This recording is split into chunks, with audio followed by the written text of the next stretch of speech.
What you doing? Xanda Poo? What are you doing, Xanda Poo? You want us to come in? You want us to come in? Say, come in, Mama. Can you open it?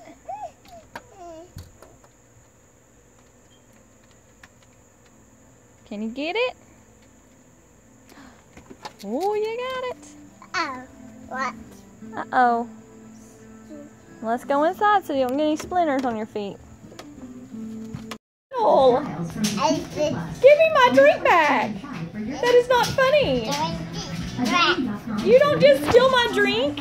That's Mommy's drink. That is not funny. Well, it was a little funny, but still, no, this is Mommy's. You don't steal Mommy's drink, okay? No, this is Mommy's. Can you say Mommy's? Say Mommy's drink. Can you say Mommy's? When I tried XL, it worked. So this is the secret to lasagna, and really anything that you make with meat, is after you cook the hamburger meat, you grind it up even more with your hands. You smush it up. Yeah, you gotta hand crumble it. If not, then you end up with chunks that have no flavor whatsoever. Because beef has no flavor. And so your flavor's gotta come from your spices and stuff you add to the entree you're trying to make. And so if you break your ground beef up really thin, then you don't have to worry about the flavor because you'll get it on everything.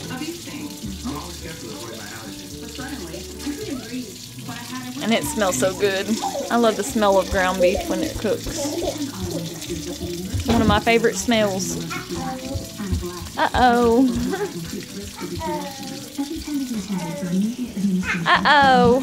You always steal the camera with your cuteness. You always steal it. And you got her pencil pouch again. You love her pencil pouch. Alright, so we took our ground beef and we mixed it with 3 cans of Hunt's pasta sauce. And then he's making the filling, which what all have you done? You had an egg.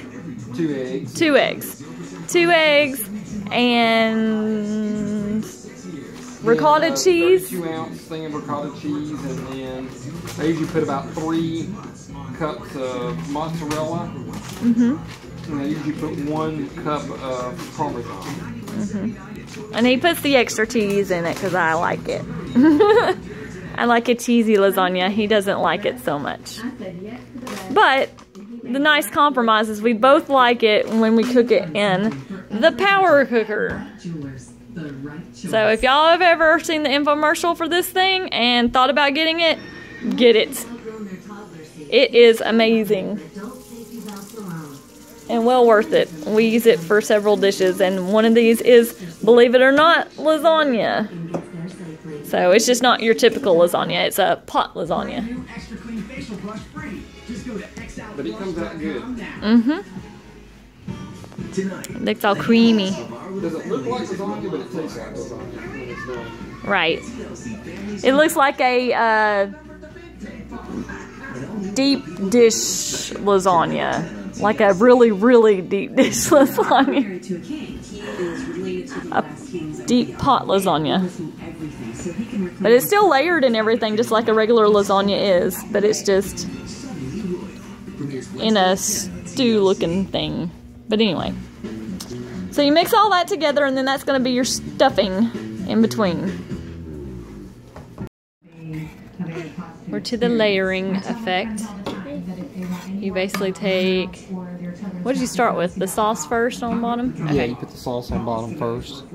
Sauce on bottom, then the cream or the noodles? Then a layer of noodles first. Then you put your cream on top of that. your cheese mix basically, and then once you put your cheese mix, then you start with another layer of sauce, and then you build from there, going back and forth, back and forth. Awesome. And of course you can do this as a regular lasagna in the oven too. So we just use this cooker because it really infuses the flavors better, and so we decided after we tried it that time that we love it in this thing, so we always cook it in here. Absolutely. So just make sure that when you use your lasagna, you get the oven ready lasagna. That way it doesn't stay hard and it'll cook the rest of the way that it needs to. And it normally takes a little bit over 1 pack of noodles to fill up this thing. And that's because I usually build as big of a lasagna as I can. See? When you have 4 kids, yeah, try to stretch it as much as you can so it's less cooking you have to do throughout the week.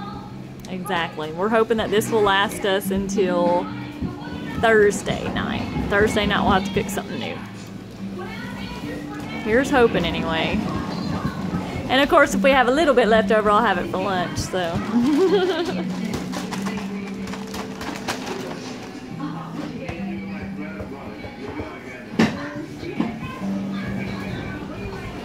And he likes to put it in the little Ziploc bag and then snip off the end and pipe it, because it just makes it easier to make it even and stuff so it doesn't stick to the noodles and all that stuff. I'm almost out. I'm actually trying to squeeze an extra layer out of it. Ah.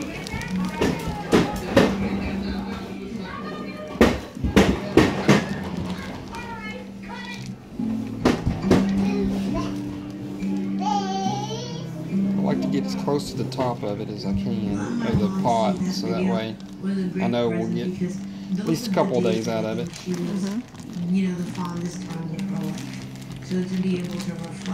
You know me, I just can't wait till it's done. I love this meal.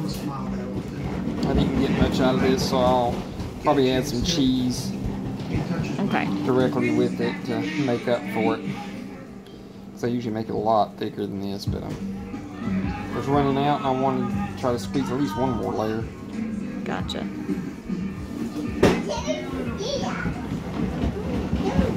The only thing I dislike about this thing is it's an odd size, so when you double your recipe, you have too much. When you don't double it, you don't end up with enough to fill it all the way to the top.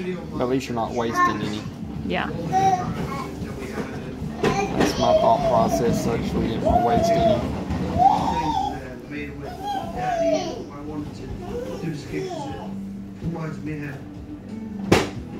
So I'll throw some cheese in with that. Okay.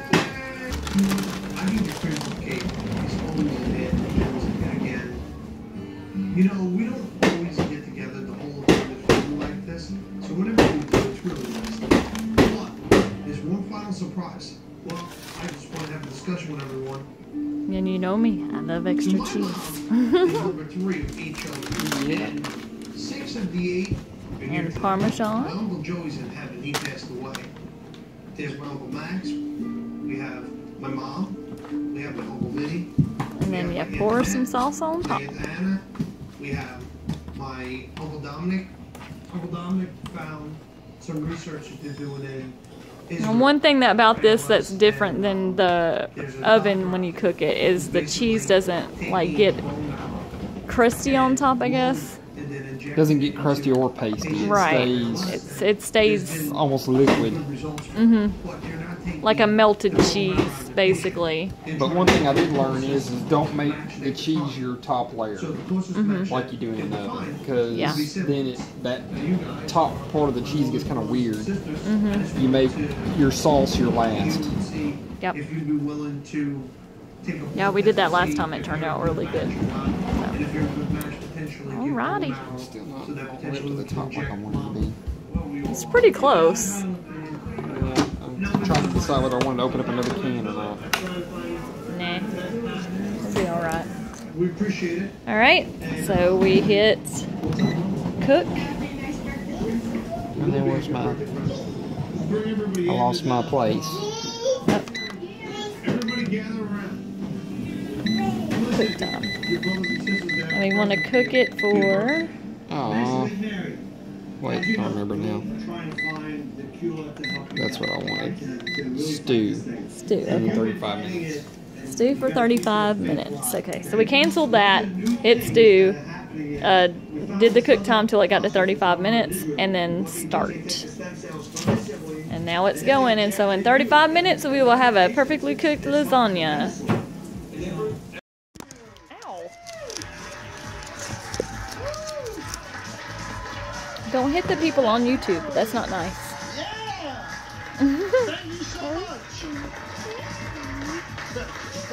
You're hungry too, aren't you? And you're watching K-Pop Live. I got my whole familiar here one day. I take that as a yes. And here's the cheese ball. Good morning. Good morning. Uh-huh. Zoe here? No. You said no? All he likes to do is watch himself. You're so crazy. Can you wait till next week? We're gonna be open next I week. told him. He came to the back door. He can't wait. And I promised I would try. It was a good try. I told. Say hi, YouTube. What if Ever wanted to know So ready how to take make on the world. awesome garlic I thought I bread? was finished raising my baby. You just use butter I'm starting all over. and, Though rare, well, actually you used two different things, didn't you? No, I use Oh, garlic. butter and garlic salt. Lost limbs, even death. Even if You were just running out, so you had to grab the other garlic salt. Okay. Okay. And that's it. You just mix that together and then you rub it on or brush it on to your bread and bake it in the oven. There you have it. Easy peasy garlic bread. How long do you bake it in the oven for? I usually bake it 425 degrees for about 5 to 6 minutes so the outside gets extra crispy. Okay. And there you have it.